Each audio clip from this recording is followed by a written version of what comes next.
Hello বন্ধুরা, আজকে রমজান মাসের স্পেশাল মাংস রান্নার রেসিপি নিয়ে চলে আসলাম বেলি ব্লগস চ্যানেলে। সব ভিডিওটাকে স্কিপ করবে না, পুরো ভিডিওটা দেখবে। আশা করি তোমাদের ভালো লাগবে। আর ভালো লাগলে প্লিজ দয়া করে একটা করে লাইক করে দিও। সো কথা না বাড়িয়ে চলো মাংস রান্না করেছে।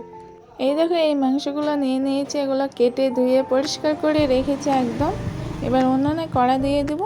কড়াটা তেতে গেলে সর্ষের তেল দিয়ে দেবো। তেলটা গরম হয়ে গেলে পেঁয়াজ কুচি দিয়ে দিলাম। পেঁয়াজ কুচি এটা নাড়াচাড়া করে তারপর দুটো তেজপাতা দিয়ে দিলাম, দিয়ে আবারও নাড়াচাড়া করে টমেটোগুলো দিয়ে দিলাম একটু লাল লাল হয়ে যাওয়ার পরে। তারপরে একটু নাড়াচাড়া করে এগুলো লাল লাল হয়ে যাওয়ার পরে মাংসগুলো দিয়ে দিলাম। মাংসগুলো নাড়াচাড়া করে দেওয়ার পরে স্বাদ মতো নুন দিয়ে দিলাম আর হলুদ গুঁড়ো দিয়ে দিলাম, দিয়ে আবারও নাড়াচাড়া করে নিচ্ছি। দিয়ে এবার দিয়ে দেবো লঙ্কা গুঁড়ো, শুকনো লঙ্কা গুঁড়ো দেওয়ার পরে আবারও নাড়াচাড়া করে একদম আউজিয়ে নেবো মাংসগুলো। 15 মিনিট আউজিয়ে নেবো। 15 মিনিট পরে দেখবে কত সুন্দর লাগবে দেখতে।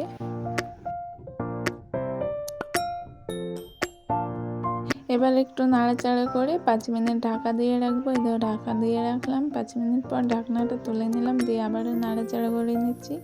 মাংসটাকে আমি 20 মিনিট কষিয়ে নেব। যত কষবে ততই খেতে ভালো লাগবে, তাই আমি 20 মিনিট কষিয়ে নেব। তোমরা চাইলে বেশিও কষতে পারো আর অল্প টাইমও কষতে পারো, সেটা তোমাদের উপর নির্ভর করে। সো আমি 20 মিনিট কষিয়ে নেওয়ার পরে একটা কড়াই থেকে হাঁড়িতে ঢেলে নেব মাংসগুলো, দিয়ে জল দিয়ে দেবো। এই দেবো হাঁড়িতে নিয়ে নিয়েছি, দিয়ে জল দিয়ে ফুটিয়ে নিচ্ছি।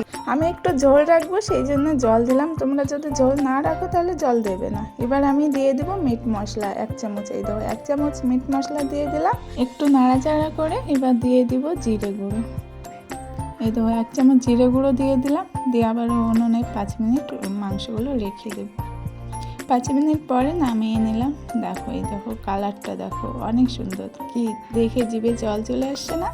সো তোমরা এইভাবে মাংস রান্নার রেসিপিটা ট্রাই করে, আশা করি তোমাদের ভালো লাগবে। সবাই আঙুল চেটে পুটে খাবে। সো ভিডিওটা ভালো লাগলে লাইক কমেন্ট শেয়ার করে দিও। নতুনরা সাবস্ক্রাইব করে পাশে থাকা বেল আইকনটাকে প্রেস করে আমাদের পাশেই থেকো নেক্সট ভিডিওর জন্য। সো ভিডিওটা এখানেই শেষ করলাম। সবাই ভালো থেকো, টাটা, বাই বাই।